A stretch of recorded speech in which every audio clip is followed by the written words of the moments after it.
Hello, everyone. Happy Saturday. So, if you're a young man suffering from erectile dysfunction, just want to let you know you're not alone. I had erectile dysfunction for the entire year. I was 16 to like 17.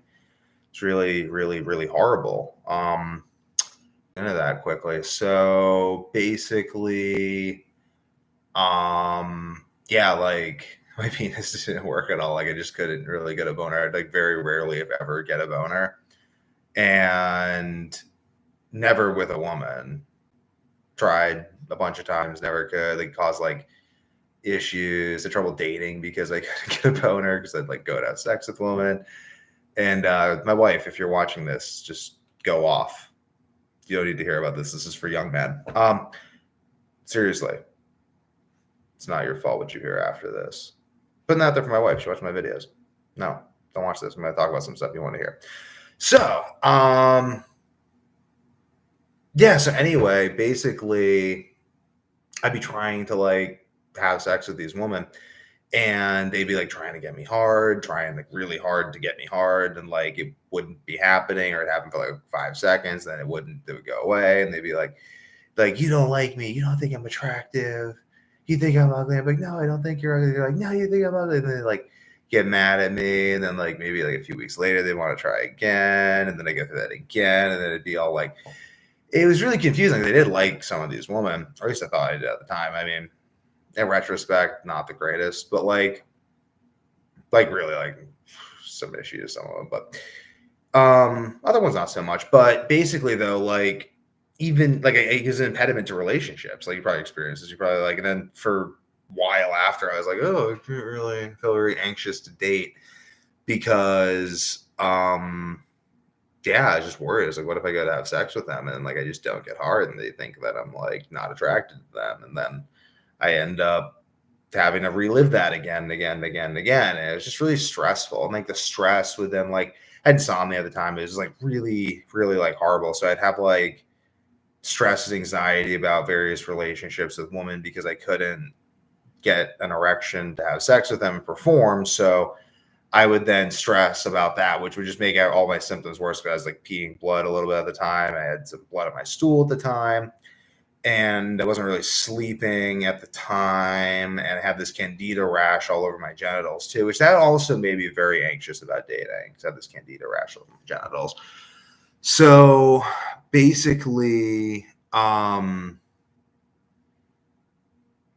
like this candida rash. Like the woman would actually overlook the candida rash, but it was like the fact that I couldn't get a boner, and it would just be like, maybe if you have erectile dysfunction and you're a dude, you've definitely had these great awkward conversations where the woman's like, you don't think I'm attractive, you don't like me, like you're gay, and I'm like, no, I'm not gay. They're like, well, do you watch porn and get boners for porn? Do you get boners? They get like really like aggressively upset because it's like, or they feel it's like a rejection of them.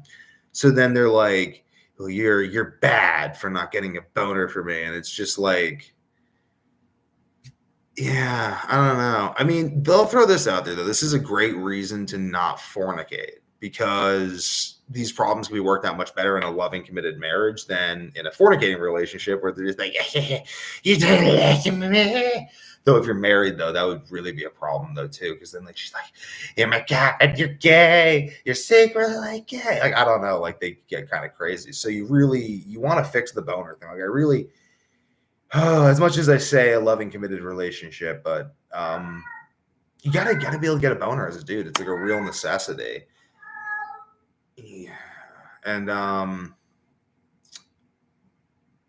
I was trying to like, I'm always like thinking about the line, like how much of my sex life and things that I've experienced in the past do I want, like how deeply do I want to share the anguish of my issues? Because some of it gets like really like personal. Like my balls shriveled up. I had like issues with testosterone production, so I had to like figure out how to restart my testosterone production. My balls shriveled up. I have like night sweats. My kidneys swelled up, and I had kidney pain. It was like really bad though. Like we're really like, I've kind of minimized the hopelessness that you can feel, but it can feel really, really, really hopeless when you're just having all these health problems. You don't know what to do. And I talked to my doctor at the time. I was like, hey, doctor, what do I do?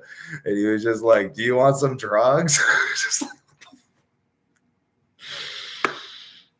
oh, that's not very helpful. So I said no to the drugs. I didn't really want the drugs. And I just kept at seeking my natural solutions the way I do. And yeah, kind of like slouching bits and really relaxed. I just came back from jiu-jitsu and great time. PGT Boston, wonderful. Open mat, teaching some takedowns to this guy Yaman I met, cool guy. And there's a bunch of other cool people I rolled with there, but great time. Feeling very relaxed. Nothing really relaxes me like jiu-jitsu. Oh, and just a funny tangent. So this is something I thought of. So I was looking into this podcast, this medical podcast recently, and people were talking about how you want to get exposed to the gut microbiomes of very healthy people by contact with them because I'll make you healthier. And I'm like, whenever I go to jiu-jitsu, I'm getting exposed to the gut microbiomes of murder yoga champions. So that's definitely going to make me healthier. So yeah, like the hopelessness of it. Like, it's just like, it feels very hopeless. And this is, I think, why, because I meditated. I've been like, should I change the name of the channel from Weak to Warrior to something else? And I realized no, because it encapsulates it. Like, you have to make the mindset switch from weak to warrior to fix these sorts of health problems. You have to just decide that you are no longer a victim of what's happening to you, but you are now like a warrior is someone who overcomes his enemy, good or bad. That's what a warrior is. So for you to recover, for me to recover, for anyone to become healthy, I think that you need to ultimately get in touch with your body. And the way we do that is like a warrior sort of a process. Like, you have to really switch from this victim mentality. My grandmother, God bless her, she told me one time she has tons of health issues. She's had tons of health issues her whole life. She had insomnia. She's a health issue mess. Great genes. But she's really smart though. She got the good genes too. Like my nice red beard. So she told me that she just thinks of her body as the body because it's just this thing that causes her pain and suffering constantly. So I want to move you out of that way of thinking. Like, you have to, I can't move you. What am I saying? I can't move you. I can't do anything to you. I'm a guy on the screen. But you need to move yourself out of the way of thinking of like, oh my God, there's these health problems, and kind of like trying to navigate life without running into any health problems. Oh my God, I ran into a health problem. Doctor, save me. And you should go to your doctor. You should talk to your doctor. You should have a relationship with your doctor. You should like use all resources available to you. Obviously, that'd be silly not to. Especially your doctor, who's a tried and trusted resource. Like, if you get shot, Western hospitals are amazing. If you have a number of maladies, Western hospitals are amazing. If you have chronic disease, Western hospitals are horrible and they'll probably kill you.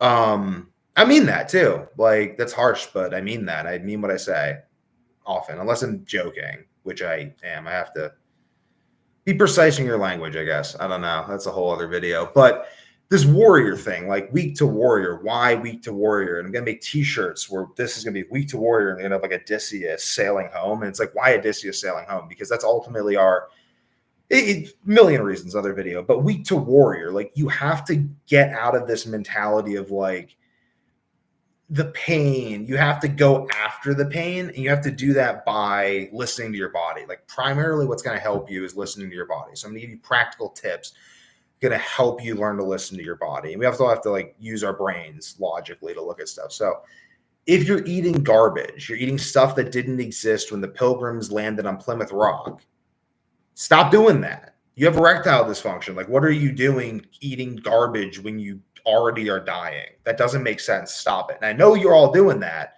because like everyone I talk to health coaching is doing that. Like, don't try to like tell me you're not eating garbage. Like, you're eating garbage, you're drinking energy drinks, you're smoking, you're drinking, you're doing all this stuff.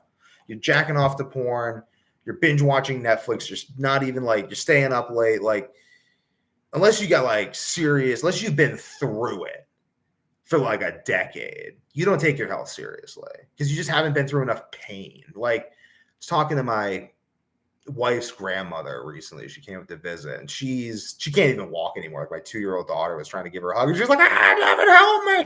She's pushing me over. It's like, that's pathetic. You've lived your whole life to the point where a small child can take you. And so just gonna give you a hug, not even trying to fight you.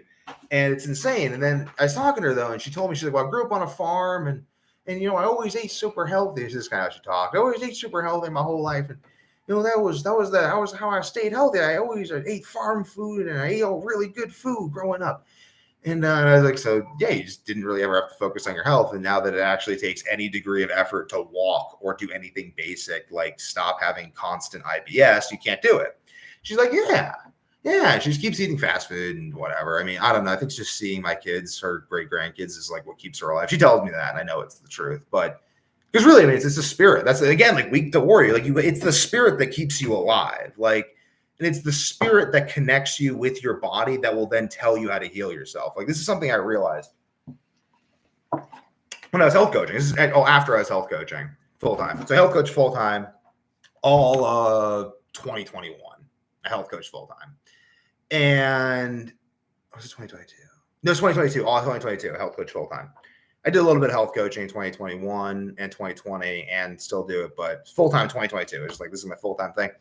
And afterward, I realized that pretty much everyone I coached had a tremendous amount of success, but what would happen was they would solve their initial problems. I'm going to tell you something that's going to kind of blow your mind here. So I would solve their initial problems. Like they'd have all these inflammation problems, phlegm in the throat, chronic fatigue, inability to focus, constant body fat, no energy, no morning wood, addictions, all these things. And I would help them fix these problems. I'd help them fix their strengthening problems, help them fix their pain problems, their movement problems, their sleep problems, help them fix all these problems. And everyone who took my advice got their problem solved to the degree they took my advice. But the thing was, my advice would change because what's best for you isn't the same. So they would be doing something. They'd be like, wow, I'm experiencing all these great things for 2 months. And then they come to me and be like, now I'm having this happen. How do I keep experiencing the wild state of constant euphoria and healing that I was experiencing earlier? And I'm like, oh, you just have to add this. And they're like, well, why didn't you tell me that earlier? I'm like, well, because you didn't need it earlier. And then they're like, this happened 5 or 6 times. They would start to lose trust with me. They'd be like, wait, what you're telling me to do is changing. So that means there's no underlying thing. And then what I realized is I don't even follow a strict prescription diet. I was trying to figure out for a while. I was like, how do I give them the diet, and tell them the pattern in a way where I'm like, just do this and it'll just work. And I can do that, but it will change. I can tell you what to do. It'll change. I tell you what to do, but it works. Let's say you're having erectile dysfunction right now. You go get on a coaching call with me. You pay me $100. We got an hour-long call. I will fix it. It'll be fixed. If you do what I say, you fill out the paperwork I give you before the call, you do everything I say, it's gone.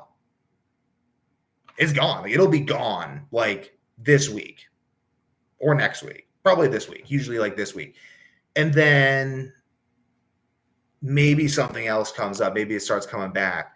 And then we're like, okay, we have to change something. And here would be an example. So let's say let's say we talk together and we both decide that what's best for you is to go on carnivore right now. Go on a carnivorous diet. So you go on a carnivorous diet for the next 2 weeks. And then that fixes your erectile dysfunction because it reduces all your inflammation. Now erectile dysfunction is gone because it was inflammation based. You're sleeping better because your sleep problems are inflammation based. And you're just like, wow, this is amazing. And then you're like, wait, starting to have some issues sleeping. I'm like, oh yeah, you should start taking some salt or something. You're like, wait, but you didn't tell me to take salt initially. It's like, yeah, you didn't need it because the state of your kidneys and the way your body was regulating electrolytes and your blood glucose and your insulin tolerance and all these things, insulin sensitivity, didn't necessarily mean you needed salt. You didn't really need salt. So I didn't tell you to take salt because if I told you to take salt, probably dysregulate your electrolytes. But as you get deeper into it, you start benefiting from electrolytes. And this is how your body changes. So really, and then I had other people that I've worked with who I continue to work with to this day who experience experience tremendous results. And they almost don't even need to work with me anymore. They just kind of hit me up every month or two or so on and just ask my advice on something. They're like, what brand of magnesium, why do you do this instead of this or whatever? Why do you do cyclic carnivore instead of doing more of a thermogenic diet based on repeat? And I'm like, well, it's for this and this and this reason. And then, but I also do this. And I drink green tea and I'll take chlorella at the same time. And then I make sure I get my hydration in. I take electrolytes. And I will sometimes supplement on carnivore. And they're like, okay. And then like they just go off. And I realize like what I actually do when I'm doing what I do well is I teach you how to listen to your own body. And at first I do that by telling you what to do because you just don't know enough. Like you're just really sick and you're having a ton of problems and you don't know what to do. So we have you do something and then that works because that gets you to the point where your body stabilizes. But now your body stabilizes, your body's like, wait, this isn't precisely what I need. I'm no longer dying of this horrible mistreatment that you were putting me through. But now I have these other needs that I'm going to express. And you tell me how you're feeling. I'm like, okay, we should probably move in this direction. And then you move in this direction. And really what happens though, like let's say you do carnivore for 2 weeks and you start reintegrating carbs that you're very tolerant of. That's like, so it's like, was carnivore wrong? No. Because if you just started eating the carbs, your body was still too inflamed that it would just keep going on an inflammatory gut cycle. Your gut bacteria, you'd like have a gut bacteria reset. Because so I'll get into a little bit of techno babble, they call it.